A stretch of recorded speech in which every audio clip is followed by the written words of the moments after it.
All right, so the next thing we're going to talk about is the CDF22 wavelet, which we've seen an introduction to previously in class. This wavelet breaks some of the patterns that the Haar wavelet set up. For example, it doesn't satisfy the orthogonality property. But as we go, we'll see some advantages that it does have. So to begin, we're going to just start with the definition in a concrete, explicit way. And then afterwards, we'll go back and take a look at it via linear algebra and these prediction update ways of thinking about these linear transformations. All right, so let's start with our explicit definition or description of the CDF22 wavelet. So I'm going to keep the Haar description over here on the side, just so that we remember and kind of can compare with it. So as with the Haar wavelet and every other wavelet, it's going to be described by how to take an original signal X and come up with a trend and a detail. And with the Haar wavelet, the trend is described as the average of the values at 2k and 2k plus 1. And the detail is the difference of those two values.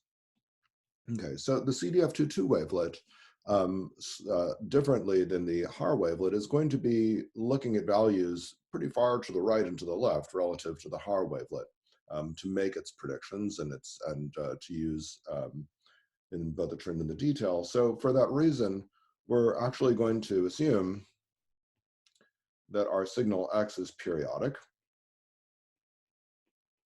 Let's say with period n. And the reason is that we want to be kind of looking ahead and behind from any given point, even the end point all the way on the right, and we don't want to kind of run out of room. So we want to just let ourselves wrap around. Okay, well, in any case, let me just start by the formula. So the formula for the trend at k. So remember, this is some sort of an approximation, if you will, at the value of x near 2k. So, and what is it going to be?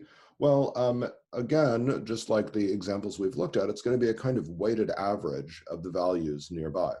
You want to weight it in such a way that all the values add up to 1, or all the weights add up to 1. So it's going to look actually at the values all the way going back to x of 2k minus 2, x of 2k minus 1, x of 2k. I might run out of room this way. Give myself a little more space. X of 2k plus 1 and x of 2k plus 2. So I'm going to put some coefficients in front of these things. So it's going to be most heavily weighted at the value at x of 2k itself. We're going to get 3/4 of that.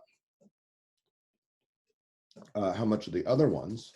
Well, the ones right next to it get the next weighting, and that's going to be weighted by 1/4. And now we're going to see something slightly funny. We've already used more than 1, right? We've added up, we have a total weighting of 1 1/4, and we're actually going to have negative weights on these other guys.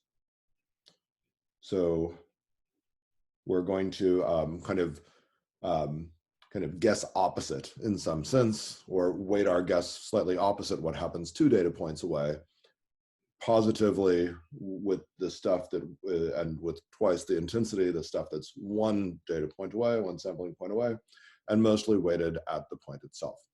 Okay.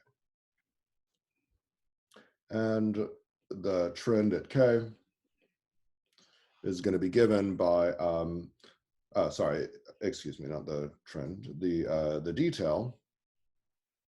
We're not exactly going to follow the same rubric as just kind of taking this prediction and subtracting off the actual value.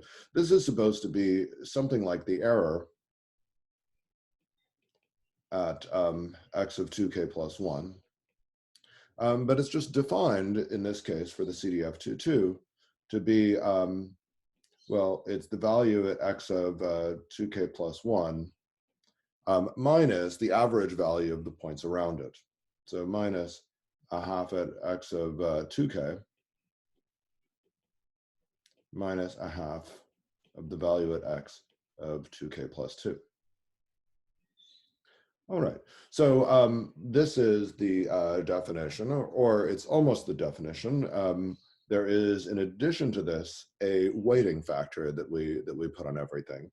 And we'll kind of see the logic in this kind of thing later, but for now, this is just the definition. So it's actually a factor of square root of 2 times all of that, and it's a factor of 1 over the square root of 2 times that. So these are just taken as the conventional, for reasons that we'll see eventually, the conventional definition of these of this CDF22 wavelet transform. So given our signal X, we have the trend and the detail via this description.